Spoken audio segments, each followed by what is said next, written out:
Et Laura va présenter le sujet « Le juriste est-il un obsédé textuel ?» Si la question fait sourire, elle n'est pas sans pertinence. En effet, elle touche un point fondamental. Sans texte. Il me semble intéressant de commencer par se poser la question suivante. Qu'est-ce qu'un juriste ? Il est communément admis que le juriste est la personne qui connaît et applique le droit. Il n'y a à première vue pas d'obsession textuelle dans cette définition. Et pourtant, dans de nombreux pays, et en France tout particulièrement, le droit est essentiellement écrit. Nous autres juristes passons donc notre temps le nez constamment plongé dans la Constitution, la loi, les traités, les contrats et autres joyeusetés pour le plus grand bonheur de Dalloz et le malheur de centaines de milliers d'arbres innocents. Dans notre droit, nous pouvons donc bien parler d'exception française. Certains parleraient de French Touch. Cette exception trouve ses origines dans l'histoire. Il faut remonter en 1789 à la Révolution française. Les révolutionnaires se sont inspirés de Rousseau. Pour Rousseau, la loi avec un L majuscule est l'expression de la volonté générale, de la souveraineté populaire. Elle est infaillible, parfaite. Donc, les révolutionnaires ont instauré le culte de la loi. Le roi est mort, vive la loi. Ce culte s'est poursuivi dans la Révolution napoléonienne. Le code est le conseil. C'est une bouée pour le juriste qui se noierait sans cela dans l'océan du droit. Mais le culte de la loi ne s'est pas poursuivi jusqu'à aujourd'hui. Il s'est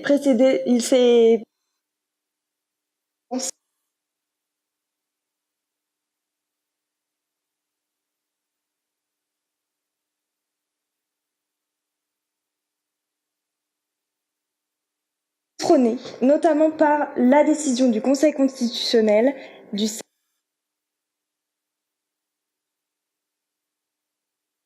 la loi au contrôle de constitutionnalité à donc la Constitution, mais aussi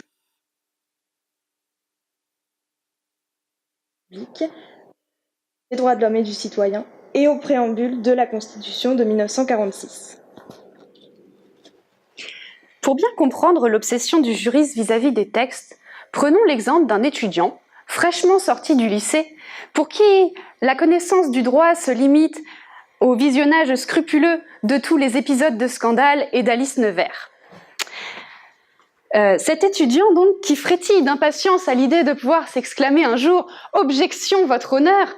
va vite comprendre que sa formation va bien plus ressembler à Indiana Jones, avec la périlleuse quête le menant un jour à se confronter à la pyramide de Kelsen. Il devra, pour devenir un juriste accompli, comprendre que le droit ne se limite pas à de prodigieux effets de manche devant une cour d'assises, mais ressemble bien plus à l'étude scrupuleuse de textes normatifs, parfois longs, avec l'utilisation d'un vocabulaire bien précis, ce qui peut lui poser quelques problèmes, lui qui jusque-là n'avait lu que 2 Tintins. Le jeune juriste apprendra donc à justifier tous ses raisonnements par des textes, au risque sinon de se voir gratifié d'un 4 le jour de l'examen, et plus tard, s'il devient juge, d'une cassation de son jugement pour manque de base légale en vertu de l'article 604 du Code de procédure civile. En effet, le juriste est obligé de composer avec des textes, car ces derniers offrent des garanties aux justiciables. Possibilité d'un meilleur contrôle du travail du juriste, garantie contre l'arbitraire, sécurité concernant l'égalité devant la loi, etc., etc. La légitimité du travail du juriste repose donc sur des textes. Le meilleur exemple que l'on puisse donner de ceci est l'obligation de motiver les jugements par un visa. Cependant, revenons à notre juriste en formation désabusé, qui aura compris, bon gré mal gré, qu'il devra se soumettre et ouvrir un code. Il aura atteint ses limites, je pense, lorsque les précieux textes sacrés, ne seront en plus formulés en latin. Les textes sont donc un repère qui rassure le juriste, une bouée, comme je l'ai dit. Mais même lorsqu'on l'autorise à se détacher de sa bouée, à enlever ses brassards et à nager tout seul, il se sent obligé de se raccrocher au bord de la piscine. Et pour preuve, regardons l'article 4 du Code civil. Je cite, « Le juge qui refusera de juger, sous prétexte du silence, de l'obscurité ou de l'insuffisance de la loi, pourra être poursuivi comme coupable de déni de justice. » Cet article pourrait ouvrir une liberté immense pour le juge. Et pourtant, il se sent toujours obligé de motiver ses décisions. Il va chercher frénétiquement dans les textes, parfois de poussiéreux grimoires, et si aucun texte ne correspond à son litige, il va se sentir obligé de remodeler, de tordre et d'étendre les textes pour les plaquer à son litige. Et dans le genre que représente le juriste, une espèce particulière de juriste est particulièrement soumise au texte. Ce juriste, c'est le pénaliste. Le pénaliste est soumis au principe de l'égalité des délits et des peines. Ce principe, Je te tiens mieux. est présent à l'article 8 de la Déclaration des droits de l'homme et du citoyen. Article 8. Nul ne peut être puni qu'en vertu d'une loi, avec un L majuscule, établie et promulguée antérieurement au délit et légalement appliquée. Ce principe empêche de condamner quiconque sans une loi. Ce principe offre en quelque sorte une prime à la créativité et à l'invention. Ainsi, quelqu'un qui voudra commettre un délit sans être puni devra l'inventer. Et prenons l'exemple des petits malins qui sont entrés dans un restaurant, ont commandé de la nourriture, ont consommé et sont partis sans payer. Ceci n'est pas du vol, puisqu'ils n'ont pas soustrait frauduleusement la chose d'autrui. Le serveur leur a servi intentionnellement les plats. Et ça n'était donc pas prévu dans les textes. Ça n'a pas pu être condamné. C'est ce qui a conduit le législateur à créer, en 1992, le délit de filouterie, autrement appelé grivellerie, à l'article 313-5 du Code pénal. C'est donc un constat. Le juriste est particulièrement soumis au texte. Mais cela pose des problèmes de rigidité notamment. La loi s'adapte moins bien à la pratique que la coutume, par exemple. Elle est plus technique. Et lorsqu'on regarde la hiérarchie des normes de Kelsen, on voit encore cette rigidité. Les lois devront se conformer à la Constitution, les actes réglementaires devront se conformer aux lois et à la Constitution, et toute norme inférieure devra être conforme aux normes supérieures. La rigidité des normes écrites s'explique aussi par le fait que souvent, pour écarter une norme qui n'a plus vraiment vocation à s'appliquer, il faut refaire un nouveau texte de même nature que celui que l'on veut supprimer ou modifier. On pense notamment aux lois. Or, comme chacun le sait, faire une bonne loi, c'est comme faire un bon vin. Cela demande du temps. Il faut que le projet ou la proposition soit élaboré, puis discuté, voté point par point, dans les mêmes termes, par les membres, avant d'être enfin promulgué. Et je passe sur la complexité et la lenteur parfois paralysante de ce système lorsqu'il y a un désaccord sur la future loi.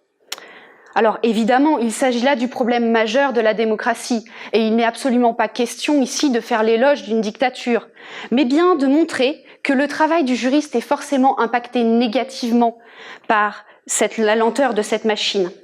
En effet, le juriste est parfois écartelé entre, d'un côté, la pratique qui vit de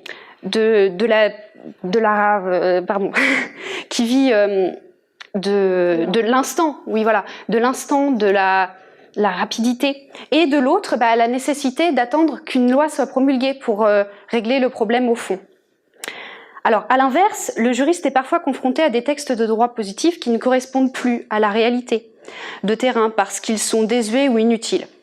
Prenons par exemple une ordonnance du 7 novembre 1800 qui interdisait aux femmes parisiennes de porter le pantalon, à moins que celles-ci ne tiennent le guidon d'un vélo ou la bride d'un cheval. Ce texte n'a été abrogé qu'en 2013, d'où l'intérêt du Vélib. Insolite toujours, un arrêté municipal de la commune de Châteauneuf-du-Pape, datant de 1954, qui interdisait aux ovnis de se poser sur le territoire de la commune. Comme quoi, nul n'est censé ignorer la loi, pas même les extraterrestres. L'importance des textes dans le droit pose encore d'autres problèmes lorsque le juriste est confronté à des textes contradictoires. Quand ce sont des textes de nature différente, le texte la norme supérieure s'applique. Mais quand ce sont des textes de même nature, lequel appliquer? Entre deux lois qui se contredisent, par exemple. Cela va conduire le juriste à créer des mécanismes complexes, comme l'application de la loi dans le temps. Et cela est encore plus compliqué quand la contradiction intervient entre le droit de l'Union européenne et le droit interne. Là aussi, ça pousse le juriste à créer des mécanismes complexes qui vont torturer l'esprit de l'étudiant quand une directive de l'Union européenne est contradictoire avec une loi interne pour éviter de les confronter frontalement. Et c'est la même chose entre le droit international et le droit interne, entre une constitution et un traité, lorsque les deux sont contradictoires, lequel s'applique. En droit interne, ce sont les traités qui priment, mais en droit interne, c'est la constitution qui prime, mais en droit international, ce sont les traités. Cela conduit le pouvoir constituant à créer cette norme complexe qui interdit la transposition des traités en droit interne avant que la constitution n'ait été changée. Tous ces exemples pour vous dire que les textes, s'ils représentent le droit, ne sont pas forcément en conformité avec la raison, la logique, la pratique et la réalité de terrain. Or, le rôle du juriste est de répondre aux problèmes de terrain avec le droit. C'est donc de cette manière que l'on peut admettre le sens courant de l'obsession, l'idée d'une chose répétitive qui s'impose au sujet de manière coercitive, bien qu'il y ait une part d'irrationalité. Enfin, pour conclure ce propos, nous terminerons par dire que le juriste est non seulement un obsédé textuel, comme vous l'aurez compris, mais encore qu'il l'est de plus en plus. En effet, depuis quelques années, les textes normatifs se sont multipliés. Il est très difficile, voire impossible, de savoir précisément combien de lois au sens large sont actuellement en vigueur en France. En revanche, une chose est sûre, il y en a de plus en plus. Le site de l'Assemblée nationale nous dit que 395 lois ont été promulguées sous la 14e législature, soit sous 5 ans. Et il n'y a pas que les lois qui souffrent de ce phénomène. De plus en plus de normes qui autrefois échappaient à l'engouement de l'écrit se retrouvent codifiées. Je pense notamment à la coutume qui permettait une meilleure adaptation de la réalité au droit.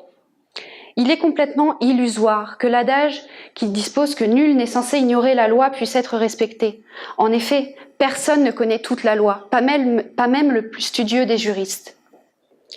Je terminerai enfin mon propos par un adage latin. Corruptissima republica plurimae leges. Les lois sont très nombreuses lorsque l'État est corrompu. Merci.